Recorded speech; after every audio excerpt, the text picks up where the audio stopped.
మీకు చూపిస్తా ఎలా ఎలా చేయాలో.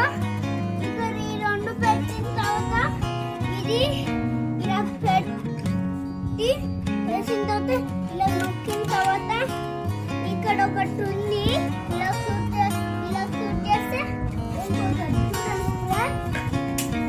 చూసారా అత్త ఆ బాయ్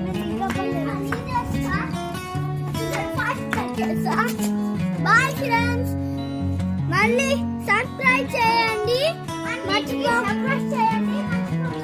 మర్చిపోకండి.